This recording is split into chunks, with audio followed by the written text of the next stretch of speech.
Hello, everyone, and welcome. I'm Jennifer Urizio, founder of Soul Language and Soul to Business, and the host and the creator of Ask and Answered by Soul. And this is Ask and Answered by Soul, Soul N, and it's our special video series. Today I'm with Dr. Carrie. Hello, Dr. Carrie. Hello, I'm so happy to be here. I'm so excited. We're talking about soul and boundaries, right? So we were talking before we got on, and you said that boundaries are an invitation. So can we start there? Because I think I love that. Absolutely. So I've started using a metaphor that I call the boundary castle. So if you imagine that you are a sovereign being and you are the owner of a beautiful castle, boundaries are actually an invitation into different levels of intimacy and connection in your life. And I use the castle as the metaphor, right? Like not everyone who's invited on the grounds will also stay for dinner. Right. Not Lots of everyone, people don't stay for dinner in my house. Like lots it, of people. right? Like if you're coming into that closeness, you've had to go through the mode and the Uh-huh. night and the dragon. Like it's an honor to get, to dinner at my house. Exactly. And what we seem to have been doing a lot of lately is letting everyone flood in. And then we think that we are setting a boundary when we say, I set a boundary. I told them no. That's not actually a boundary. That's you getting very overwhelmed and starting to shove people out of your world instead of slowing down and being more thoughtful about who do you want to invite in and at what level. Love that. Okay. So my first question, of course, because everyone's going to ask this question, is like, okay, so the castle is wall to wall people. How do we start kicking them out in a loving, compassionate way? Right. And then, because in that process, we do have to kind of set some boundaries and say no, but how do we go about doing that so then we can actually create a people who we want to come into the castle rather than having everyone in there? Yes.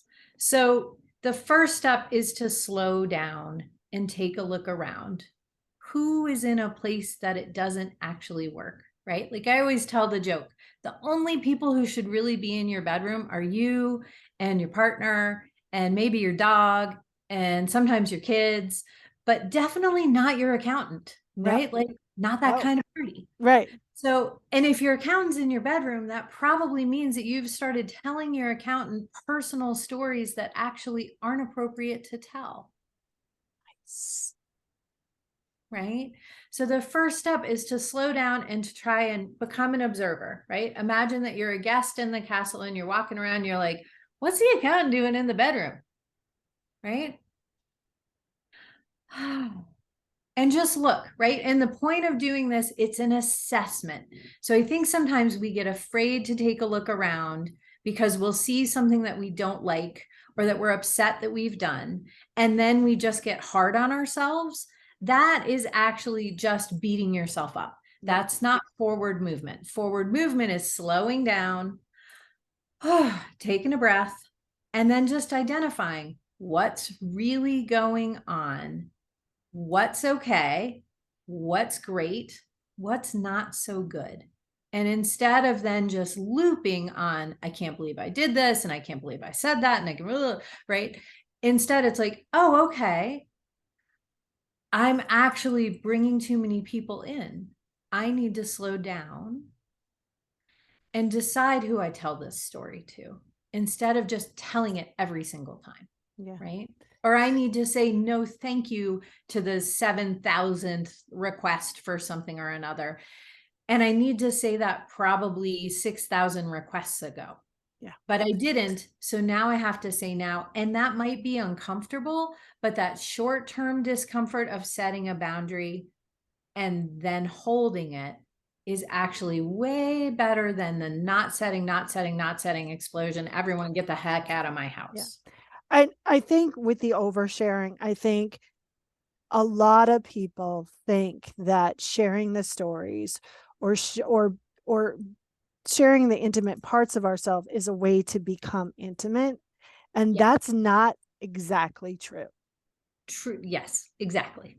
Do you have a way that you enjoy inviting people in your world where you decide who to share with and who maybe to be a little bit more, not even, I mean, I think we've made surface level conversations sound like they're bad conversations. You can actually have a lot of warmth and connection and not give someone tons of details. Yeah. I mean, for me, it's really that feeling within my body, right? Like Yes.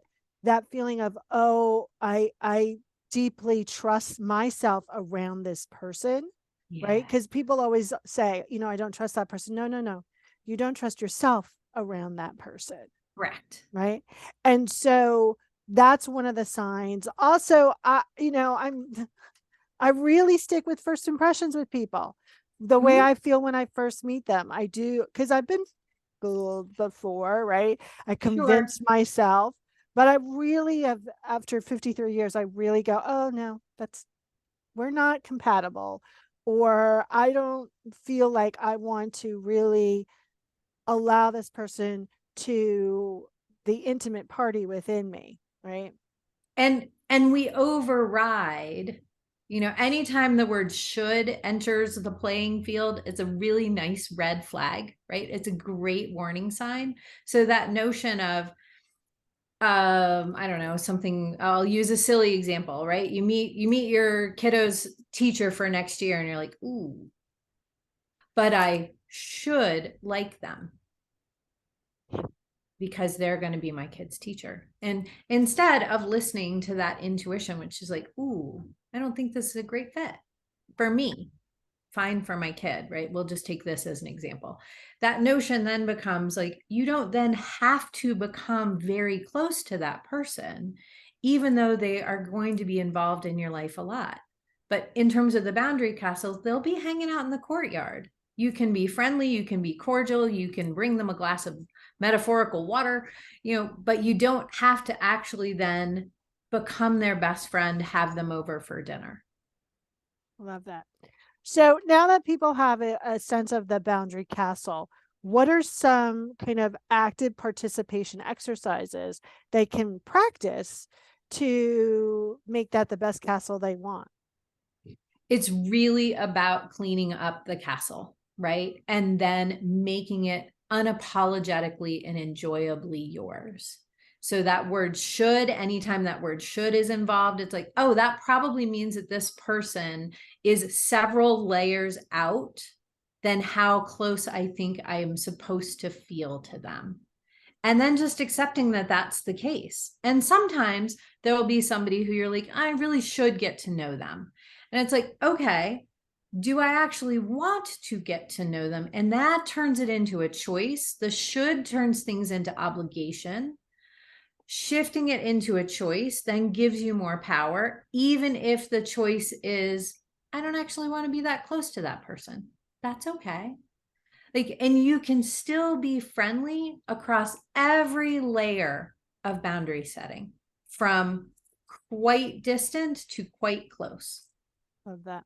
Warmth How, can be the foundation of all of them. right. Anything can be said if you encode it with love, right?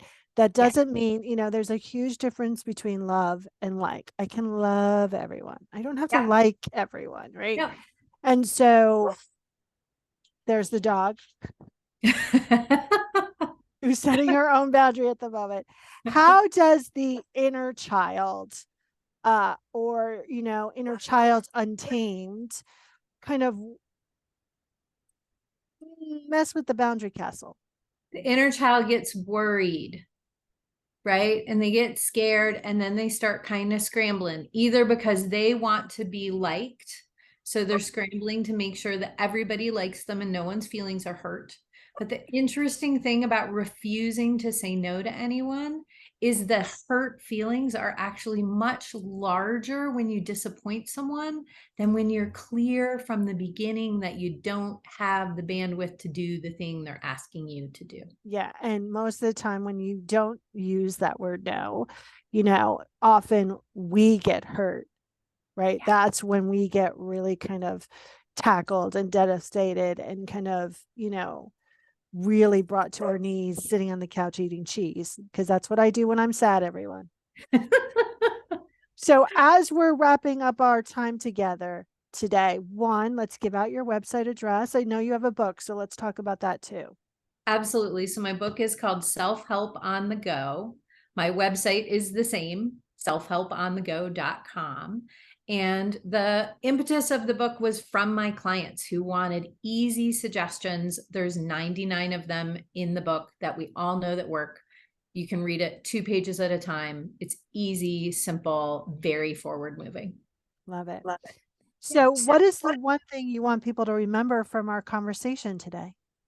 When you are more clear about what you're inviting people into in your world, it prevents you from having to get to that overwhelmed place where you have to shove everybody out. And that feels really lousy. It feels really nice to be in clarity about how close you want people in your world. Right. And what, where you want them. Exactly. Right. Yeah.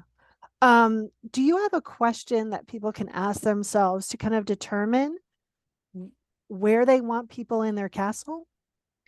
I think it's literally, if you are a more visual person, it's visualizing, would I want this person in my bedroom? Would I offer them my guest room?